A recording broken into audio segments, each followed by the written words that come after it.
انا ما معيش حاجه. بقول لك اب باللي معاك احسن لك. يلا قلب جيبك كده وقلب نفسك، شوف اي سندوتشات، اي فلوس، اي حاجه معاك. انا ولا معايا فلوس ولا معايا سندوتشات، ولو معايا مش هديك. بتقول ايه؟ مش هتديني؟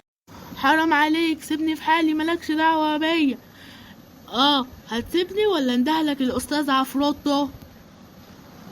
عفروتو ده على نفسك مش عليا، انا ما بخافش من عفروتو ولا يعرف يعمل معايا عفروتو بتاعك ده حاجه. هاي بس خليك عند كلامك ده. خلاص يا فجله، المسامح كريم يا فجله. خلاص بص وراك يا فجله. بيقول لك بص وراك يا فجله. اهلا يا مستر عفروتو، عامل ايه؟ ولا انت قليل الادب وزفليانه، وانا عارف اربيك كويس. انا هعلقك ياض بين الفصول واخليك عبره لمن يعتبر. واحنا تستاهل يا فجله، احسن عشان انت عمال تتخانق في الرايح والجاي من الصبح. اسكت يا بنت، انت يا بنت يا مواتيه.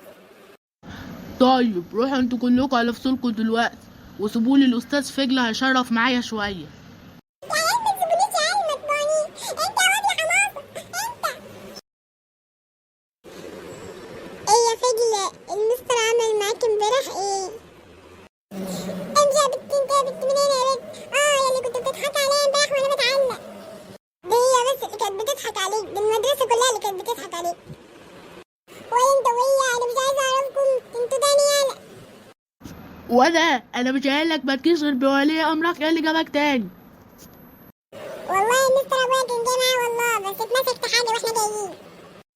وامك ما جاتش معاك ليالا؟ والله امي تعبانه قوي مع اخواتي الصغيرين، قاعده بيهم في البيت. بقول لك ايه، هو انت هتحكي لي قصه حياتك؟ طيب ماشي، لو جيت عند حد تاني هتشوف هرفدك من المدرسه. قوي يا مستر، على راسي يا مستر، على راسي والله. على التمثيليه اللي عملتها على الاستاذ يا فجله، والله ده انا صدقتك يا فجله. بقول لكم ايه، مالكوش دعوه بيا، وانتوا مش امبارح سبتوني ومشيتوا. انا مش عايزه اكلمكم ولا اعرفكم ولا اشوفكم. اهلا، انت ظرفت، انا عارفه اخليك تقول للمستر عليا ازاي. على فكره انا مش خايف منك، انت ما تقدرش تعمل معايا حاجه اصلا. ولو كلمتني تاني هروح اقول للمستر تاني برضو، مش هبطل.